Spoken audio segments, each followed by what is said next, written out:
Hello and welcome to Value Research Helpline. I'm Ruchira and our experts here at Value Research are now all set to answer your queries on investing and personal finance. Joining us is Ashutosh Gupta, who heads the mutual fund research team at Value Research. Welcome, Ashutosh. Thank you, Ruchira. Today's first question has been sent in by Sanket Dave. He wants to know, given the long-term capital gains tax, is it better to invest in hybrid funds as rebalancing a large portfolio with separate equity and debt funds on your own can lead to tax implications? Sure. So let's first look at what are the benefits that one gets from investing in a hybrid fund versus the benefits that may accrue by keeping the debt and equity allocations separately in what we can call as a DIY hybrid allocation. So in a hybrid fund, convenience is the biggest factor. Your asset rebalancing is on autopilot. So let's say you are investing in an aggressive hybrid fund, which invests about 75% of your money in equity and 25% in debt. So this allocation is for an investor, this is maintained automatically because it's the fund manager who keeps rebalancing time and again to keep the allocations closely aligned with this 75-25 target asset allocation. And importantly, this asset rebalancing happens in a tax efficient way because when a mutual fund buys and sells underlying holdings, no capital gains tax liability accrues. And that's why this rebalancing becomes a very tax efficient way. So essentially hybrids, one should opt for their convenience and tax efficiency. Now the downside is, of course, this convenience comes at a bit of a cost because if you look at it, the hybrids, their expense ratios are generally more closer to what they are for an all equity fund. So despite the fact that hybrids invest a certain portion of your money in fixed income securities, despite that they charge expense ratios more similar to an all equity fund, and that's why they end up being a slightly more expensive proposition. Now in contrast to that, if you create your own asset allocation by combining certain equity and certain debt funds in a desired allocation, what I just referenced to as a DIY hybrid allocation, now in this case you are able to save a little bit on costs because when you pick and choose a few equity and a few debt funds and you combine them in a portfolio, the overall expense ratio of this portfolio tends to be lower than what otherwise you would pay for a hybrid fund. So that's number one. Second is that in this kind of a setup, you can cherry pick the best of both worlds. So you can pick up the best of equity funds and the best of debt funds to put them together in a good long-term portfolio. And then the third major benefit that accrues to an investor from this is that they can also go for an asset allocation which otherwise is not available off the shelf through a standard hybrid kind of a fund. So these are the kind of merits that one gets from a DIY hybrid allocation. But of course, the downside is that this is more effort intensive because an investor would need to periodically rebalance this allocation on his or her own, and of course that also comes with certain tax implications. So I'd say that for a vast majority of investors who would prefer a much more hands-off way of investing and doing it yourself seems to be a lot of work to them, then the simplicity of a hybrid is unbeatable for them. They should simply go for a hybrid and the argument really ends over here. But now specifically if we get down to the details in terms of the costs, of which one is beneficial in terms of the overall cost of ownership, including the tax implications, then I'd say that to an extent it will also depend upon what kind of hybrid you're talking about. Because if we take the case of aggressive hybrids, for instance, where a bulk of the money is invested in equity, then the additional cost saving that you get by creating such an asset allocation on your own would be significantly lower. And because anyways the underlying investments are predominantly in equity, that's why the incremental savings would be fairly limited, and therefore the costs of doing it yourself, the extra effort that you put, and the tax implications then that come with it may just outweigh the benefit that you get from cost savings. But again, one can argue that for an investor who chooses to build his equity allocation through passive index funds, that individual can substantially lower his overall expenses even on a do-it-yourself hybrid, and therefore meaningful cost savings can accrue. But more broadly, if we talk about other types of hybrids, the ones which are skewed towards debt, for instance, conservative hybrids, that is where there could be meaningful cost savings that one can derive by combining these two differently rather than going for a conservative hybrid fund. In fact, we did a similar study about an year back, the results of which we had published in our monthly magazine, Mutual Fund Insight, where we basically compared each conservative hybrid fund with a self-made allocation by combining the multi-cap and short duration funds of the same fund house. And we did this exercise across 18 AMCs, and this exercise spanned over 7 years of data. And just to make the study more comparable on the tax front and more relevant in the current context on the tax front, we assumed that the current tax regime, the current capital gains tax that are applicable, have been in force throughout this period of study. Further, to make it more rigorous, we also assumed that there is no 1 lakh rupees threshold tax exemption on capital gains tax available. And to make it even more rigorous, for the debt side, we assumed taxation at the highest slab rate of 30%. So with all these assumptions, we did this study, and the results of this study were that, number one, the DIY hybrid asset allocation, the costs of this allocation were lower than a conservative hybrid on an average across all these AMCs by about 80 basis points.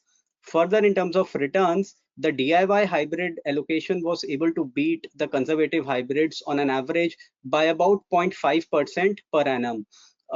And the third is that these results were pretty pervasive because we found the DIY hybrid allocation beating the conservative hybrid across 16 of the 18 AMCs that were under study. So we concluded broadly that somebody who is willing to put in the extra effort and time that goes into creating a DIY asset allocation, there are worthwhile benefits in terms of extra returns that accrue to that individual.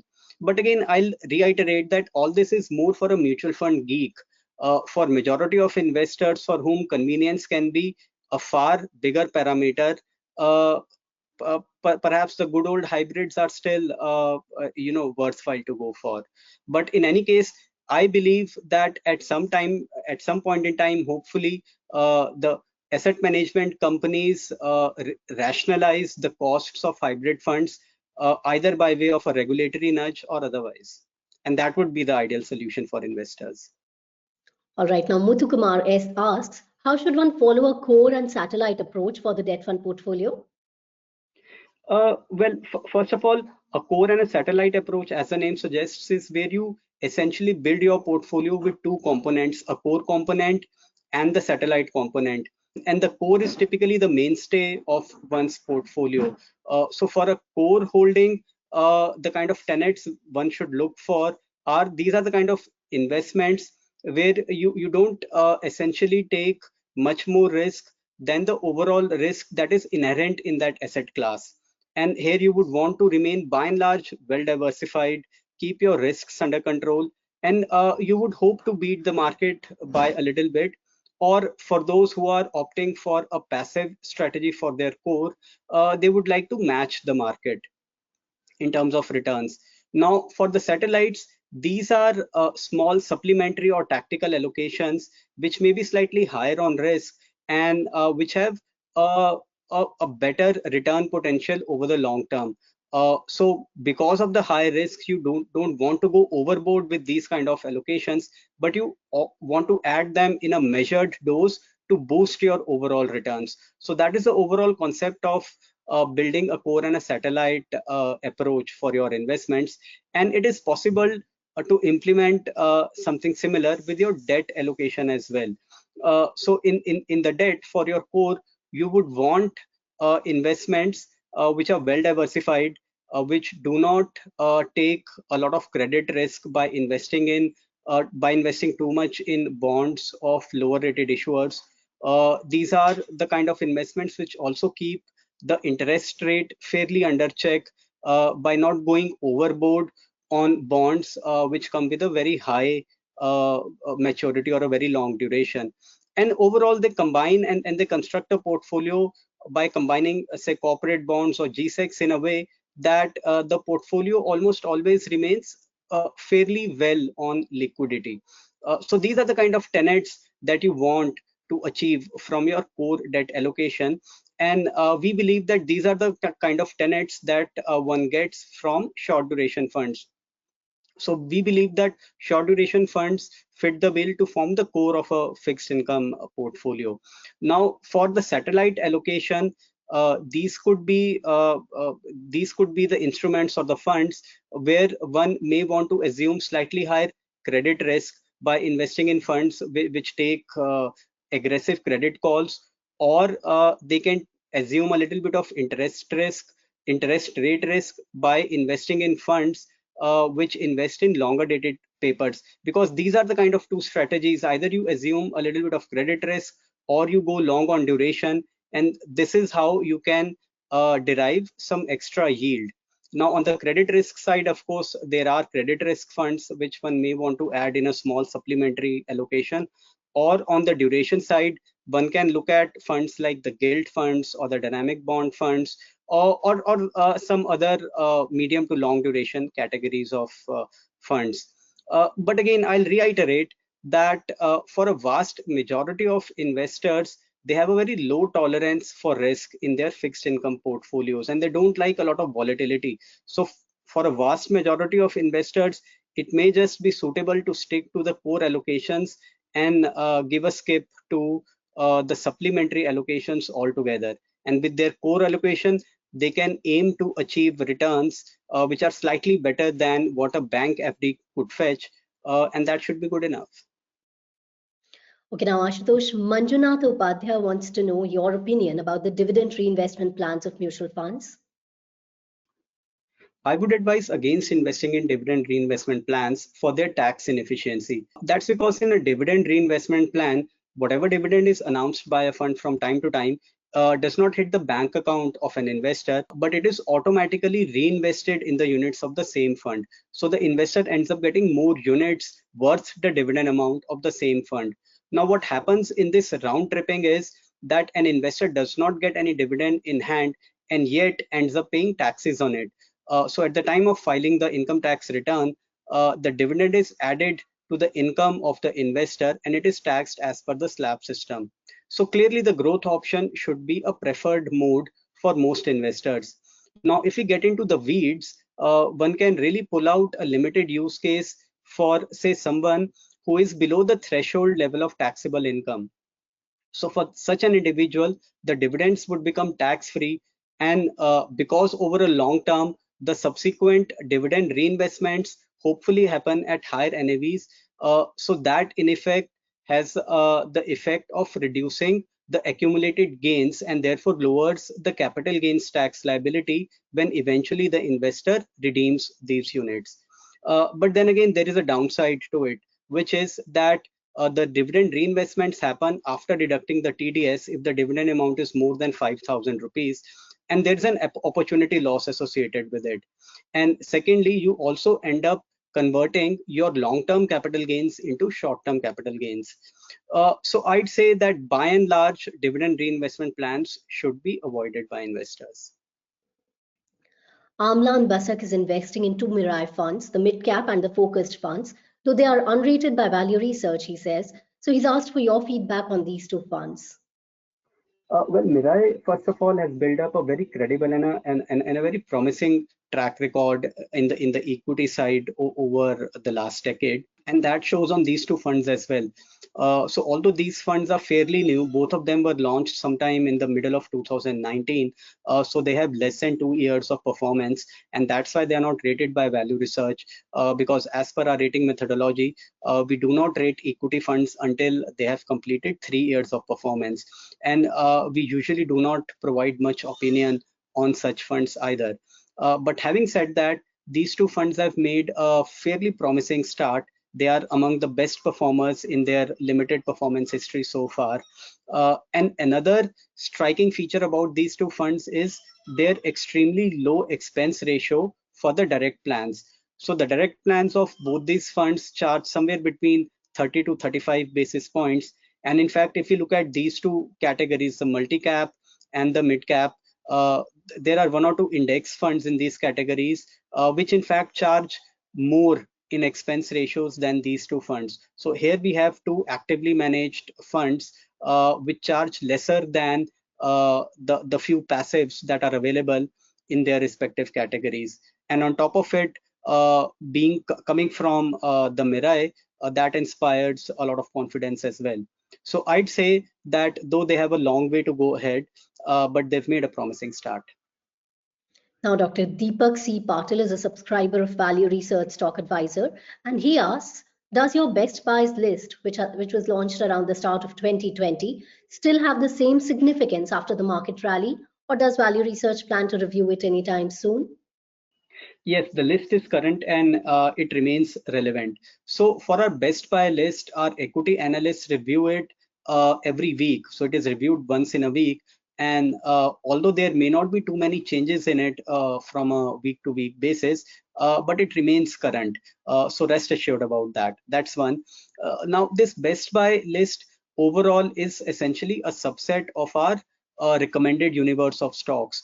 And here the key triggers for any changes that happen in this list are more to do with valuation related considerations. The next question has been sent in by Mahesh Jain, who asks, is it desirable to reduce equity and have some exposure to multi-asset funds? Well, it appears to me that he's looking to use multi-asset funds more opportunistically, or to time the markets given the level of equity markets, and to shift opportunistically from equity to multi-asset, which I think is undesirable and I would advise against. But I would rather suggest him to first think about what kind of asset allocation across different asset classes that he would want to maintain. So typically multi-asset funds invest in equity, debt, and gold, and each of these asset classes have a role that they can play in the portfolio. Equity is meant for wealth creation over the long term, and they have the maximum return potential, even though they are volatile. Now, debt in contrast offers relatively steady growth, even though the returns are much more modest. So you should expect returns which are slightly above the rate of inflation with debt. And gold, though we at Value Research don't look very favorably at gold as an investment worthy asset class, but the historic trends suggest that it acts as a good hedge to your equity investments. So whenever equity markets experience a sharp fall, gold tends to do better. So from that perspective, some investors find merit in having a certain allocation to gold in their portfolio. So now broadly, I would say that any long-term investor, the first thing is to figure out what kind of asset allocation you want to keep across equity, debt, and gold. And then one can simply combine them by himself as well, by investing in multi-cap, short duration, and gold ETFs. And you get a multi-asset allocation. The issue with multi-asset funds is that right now, the different funds in the category of multi-asset have fairly different asset allocation. So the equity allocation of these funds ranges in a very wide range. And they also can be managed slightly dynamically over a period of time. So at times you may get your desired asset allocation with multi-asset funds, and at times you may not. And that's why you may want to consider creating your own multi-asset allocation by combining these funds. Okay, now Nihar Maikar says, liquid funds are recommended for emergency needs, but they may end up remaining invested for long term unless there is an emergency. So on the other hand, it is not advisable to invest in liquid funds for more than 3 months. So how to resolve this dichotomy, he wants to know. Well, there is really no dichotomy. So right at the start, right at the time of making the investment, if you know that this money is something that you would not need to use for at least the next 1 year or more, then certainly liquid funds are not a suitable category, and one should look at other categories of debt funds which are more suitable for that kind of horizon. But with emergency corpus, this is a money which you need to be at your call at a very short notice, and therefore what's most important with this allocation is a high degree of safety and liquidity, and those are the kind of parameters that liquid funds can potentially fulfill. Now, of course, that money may just remain invested for a fairly long time, and in an ideal world, one would hope that an emergency never arises for which one needs to draw upon this allocation. But that's the whole point about contingency planning, that you never know when you land up with a contingency. And so from that perspective, even if this money remains invested for a fairly long term in liquid funds, that should be fine. Because your purpose with this allocation is not to derive returns. So don't think of this money remaining invested in liquid funds as a suboptimal allocation, because otherwise the other alternative you have is to keep this money lying idle in your bank account, and where the chances of earning even less than a liquid fund are pretty high.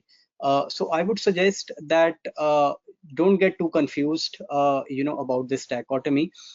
Just keep your emergency corpus in a liquid fund, irrespective of the time horizon. Madhusudan's son has just begun his professional journey and he wants his son to start investing. What is the best investment strategy for him is what Madhusudan wants to know.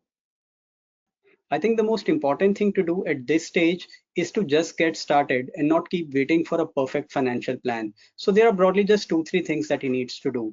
One is that he should invest in 1 or 2 good ELSS funds to the extent he can derive tax exemptions. Beyond that, he should look at investing in aggressive hybrid funds, because these funds have a certain portion of their money invested in debt securities. They help cushion the downside at times when the markets fall, and that could be really valuable for a new investor in getting used to the ups and downs of the equity market and not exit in panic. Other than that, I believe he should buy a health insurance plan if he already does not have one, and he should buy a term insurance the day he has financial dependence. Beyond that, he should also look to build a certain buffer, a certain contingency fund for himself over the next few months. And I presume he may not have too many financial liabilities on him at the moment. So even keeping buffers for the expenses for, say, the next 3 to 6 months should be a good enough contingency reserve. And this he can continue to maintain in his bank account for now. Now, once he's done all this, he should focus on just being at it and keep investing for the next 2-3 years at the very least, without thinking too much about the ups and downs of the equity market or getting too unnerved by sharp market falls, which may happen anytime during this while. And it's after 2-3 years, when he's familiarized himself a little bit more with investing, is when he should consider building a more nuanced financial plan for himself. So I would advise that at this stage, the most important thing is to get started, because otherwise there are a lot of temptations to spend your earnings at the start with the newfound freedom. Now, L. Sirisha Ji wants you to explain the benefits of NPS Tier 2 tax saving scheme. Sure. So this scheme was introduced last year, and it fetches tax exemption under Section 80C. It comes with a 3-year lock-in, just like an ELSS fund, but there are some frills attached. The first is that this scheme currently is available only to central government employees. So for a vast majority of investors, this is not even an option right now. The second is that this is a debt-oriented investment option, which invests only about 10 to 25% of your money in equity, and the remaining is invested in fixed income. So broadly, I'd say this could be a suitable investment for conservative investors who are central government employees. And among the fixed income alternatives, this has the least amount of lock-in, because if you look at other fixed income tax saving alternatives like the NSE or the PPF or even bank FDs, all of them come with much higher lock-in period. And for non-central government employees, among the NPS variants, the NPS Tier 1 continues to be the only one which fetches tax exemptions. But remember that for all practical purposes, in that one, your money gets locked in till the time you retire. Now, I'll further add that if you want to track and see the performance of various NPS plans, then you can simply do that at Value Research Online. So from the home page, if you scroll down to the VRO tools section and you click on more tools, from there, if you select NPS performance, you would land up on a table where you can make a whole lot of different selections. You can choose between the plan sponsors or the different variants of NPS, the tier 1 or the tier 2, and you can track their performance across different time periods. So if you are investing in NPS or interested in it, then this could be a pretty useful tool for you.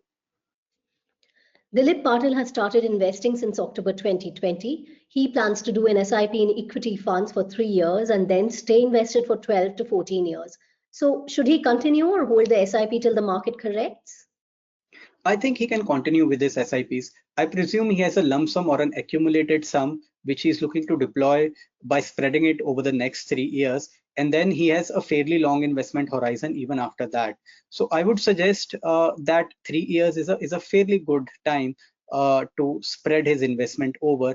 And since he has a long-term investment horizon even after that, then there is really no cause of concern given the current market levels.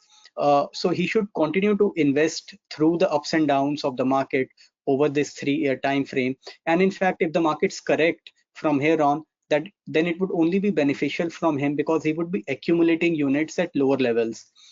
So I'd say that continue with your SIP and let the SIP do what it is meant to do, which is take the timing the market bit out of the equation and average out your cost of ownership.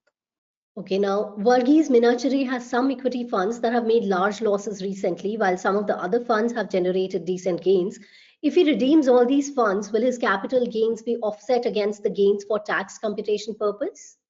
Yes, he can set off his capital gains against the capital losses, but he should remember that the long-term capital gains can only be offset, can only be set off against the long-term capital losses, while the short-term capital gains can be set off against both long-term as well as short-term capital losses.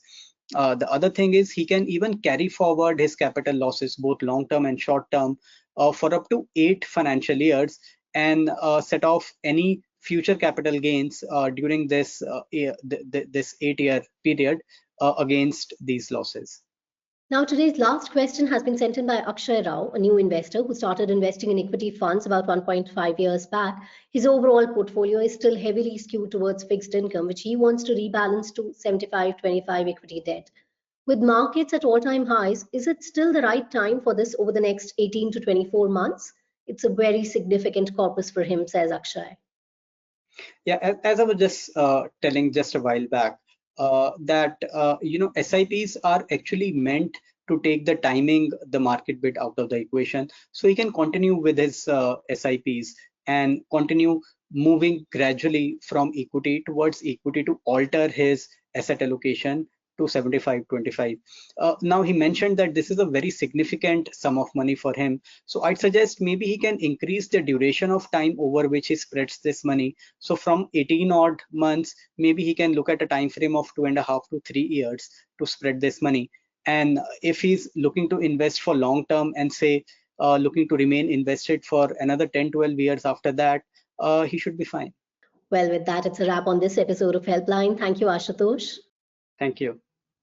Thank you to all our viewers. You can go to VR Helpline on Value Research Online and send us the questions that are stopping you from investing today. Our team will answer them in the upcoming Q&A session. Bye for now.